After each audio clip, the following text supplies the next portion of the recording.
여러분들이 지금까지 본 거는 1년차, 2년차, 3년차를 내가 알기 때문에 그 사람의 가치를 우리가 하는 거죠. 그런데 고객 생애 가치는 어떻게 돼요? 과거에 1년차, 2년차, 3년차의 이 사람의 수익과 고객 비용을 가지고 어떻게 돼요? 미래를 예측하는 거죠. 앞으로 다가오지는 않았지만 이 사람이 앞으로도 계속 이렇게 할 것이다라고 우리가 예측을 하는 거잖아요. 그죠? 그런 관점에서 봐야 되는 거죠. 이거는 그냥 다 기존의 과거 관점에서 CLV를 본 거고 실제로는 미래 관점에서 우리는 CLV를 봐야 되니까 이제 예측을 해야 되는 거죠. 그랬을 때 고객 유지 비율을 이용하는 방법과 뒤에 보면 또 다른 방법이 있습니다. 일단 첫 번째, 고객 유지율을 가지고 이용할 때. 근데 이것도 두 가지 방법이 있어요. 하나는 비용 계산이 어려울 때. 이거 고객 획득 비용하고 아까 전에 신규 고객 창출 비용, 고객 유지 비용 막 이런 게 막 나와 있었잖아요. 그런데 우리는 그거 계산하기 어려워요. 했을 때 하는 방법과 우리 그거 있습니다. 계산할 수 있어요. 라고 하는 방법이 있습니다. 그죠? 여러분들 회계 같은 데 보면은 이제 ABC 방법도 있고, 뭐 원가 회계 막 이런 게 많아요.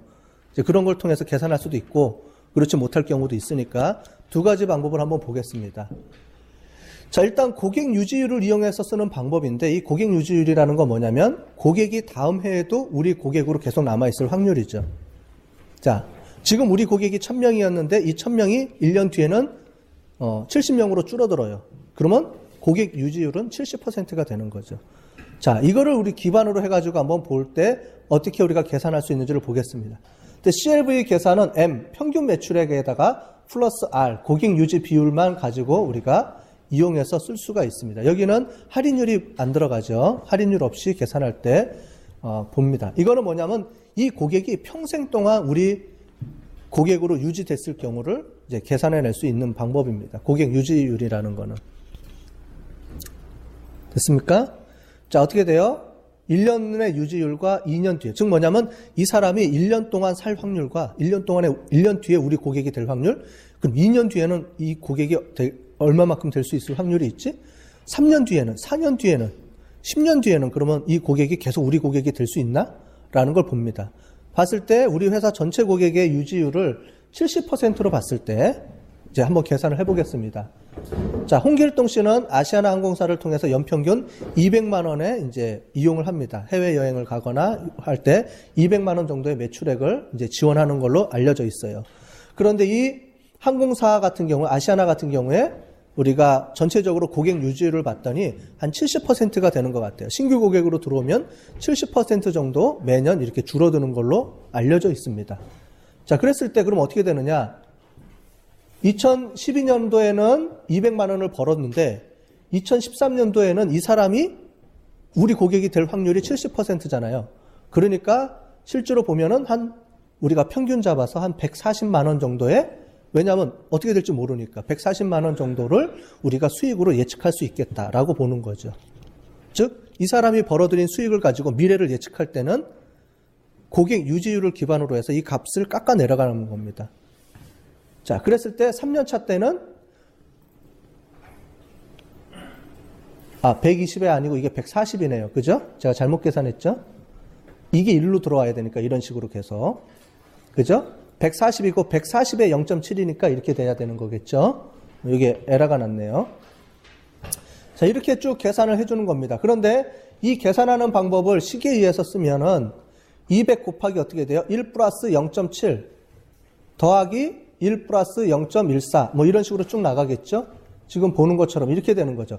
M을 밖으로 빼게 되면 M에 R 더하기 R의 자승 더하기 R의 삼승 더하기 이렇게 들어가는 거죠. 수식적으로 보면은. 이해가 되세요? 이거를 M으로 우리가 수학에서 보면은 M을 다 밖으로 빼면 M 더하기 M의 R 더하기 M의 R 자승인데 M을 바깥으로 빼면 이거를 다 통합해서 보면 1 플러스 여기는 1이죠. R 플러스 R의 자승 플러스 이렇게만 남죠. 그죠? 수식으로. 이 숙연한 분위기는 뭐지? 수학만 나오면? 응? 치환하는 거 알죠? 배웠죠? 옛날 어렴풋이 기억은 나죠? 자, 그래서 계산한 게 이겁니다. 그래서 빼서 1 더하기 0.7, 0.7이니까 얘는 0.7의 자승이니까 0.49 더하기 0.7의 삼승이니까 0.34 이런 식으로 계산이 돼서 나오죠. 근데 이렇게 쭉 계산해 주면 결국은 이거는 이렇게 나오는데 결국은 이걸로 우리가 예측할 수 있어요. 간단하게. 그래서 1 마이너스 고객 유지율 분의 1입니다. 그래서 계산해 보면 간단하게 이렇게 계산 안 하고 밑에처럼 계산해 보면 200 곱하기 1 마이너스 0.7 분의 1 해서 그러니까 0.3이 되겠죠. 그래서 기존에 곱하기 0.3을 곱해주면 667만 원이 나옵니다. 그래서 이 고객은 지금 현재 200만 원을 우리 회사한테 벌어주지만 평생 우리가 이 고객이 우리한테 줄 돈으로 계산을 해보면 667만 원짜리 고객이다. 이렇게 얘기할 수가 있는 거죠. 이거는 그냥 실제 값이 아닙니다. 예측하는 거죠. 그죠? 지금 우리가 보는 거는 고객 생애 가치를 미래 가치를 예측하는 방법을 쓰는 거예요. 지금 미래 고객이 얼마큼 되는지를 보기 위해서 과거의 데이터를 가지고 미래를 예측하는 겁니다. 지금. 자, 두 번째는 아까 전에 비용을 우리가 계산할 수 있을 경우에 즉 고객 획득 비용하고 유지 비용하고 이런 게 있다 그랬죠. 그 비용을 우리가 알 수 있다. 그러면 어떻게 해주느냐. M이었는데 아까 전에 M이었는데 M-C로 계산을 하는 거죠. 뭐예요? 얘는 수익이고 얘는 비용이니까. 그죠? 비용을 빼주고 얘는 어떻게 돼요? 얘는 매년 우리가 유지 비용으로 나가는 거니까 위에 들어가고 얘는 한 번만 딱 계산해 주면 되니까 신규 고객 비용이기 때문에 한 번만 해주면 되니까 요거랑 번외로 이렇게 따로 빼줘야 되는 거죠. 한 번만 계산해 주는 거니까 수학적으로 보면. 그래서 M-C분의 즉 1인당 평균 매출액 마이너스 유지 비용에 1-R 고객 유지 비율이죠. 여러분들 거기 혹시 다운로드 받은 거에는 좀 틀리게 나왔을 거예요. 수정해 주세요. 이게 1 대문자 R 플러스 R로 돼 있죠? 그게 아니고 1 R 플러스 I입니다. 혹시 지금 출력되는 거 잘못되어 있는 사람들은 바꿔 쓰세요. 그래서 1인당 평균 매출액, 1인당 비율. 이거는 고객 유지 비율 플러스 아까 전에처럼 이자율이 이제 들어가게 되는 거죠. 여기는. 이자율이 들어가서 고객 획득 비용. 이것도 계산해 보겠습니다. 아까 전에랑 똑같은 방법에서 예제를 들어서 한번 볼게요. 봤더니 이 홍길동이라는 사람을 아시아나가 끌어들이는데 쓴 비용이 30만 원이었어요. 그 다음에 이 사람을 계속 유지할 때. 왜냐하면 로열티 비용이 있죠. 우리. 마일리지도 제공해 주잖아요. 마일리지 보너스 항공권도 제공해 주고 막 하잖아요. 그죠? 그런 비용이 다 유지 비용이에요. 그죠? 결국은. 이런 유지 비용이 20만 원 정도 들고 아까 전에 고객 유지 비율은 0.7이라 그랬죠? 이자율은 1%, 10%씩 된다. 실제로 10%가 되면은 망하겠죠. 그죠? 매년 물가 상승률이 10%라고 된다고 생각해 봐요.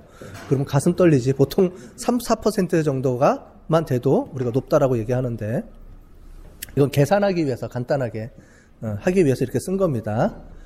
자, 그랬을 때 어떻게 돼요? 200-20 이거는 유지 비용이니까 매년 유지 비용이니까 되고요. 거기에 1-0.7의 고객 유지 비율 플러스 여기에 0.1이 들어가죠. 0.1만큼 이제 추가가 되는 거죠. 이자율이. 마이너스 30이라는 고객 획득 비용이 들어가니까 계산해 보면 420이 되는 거죠.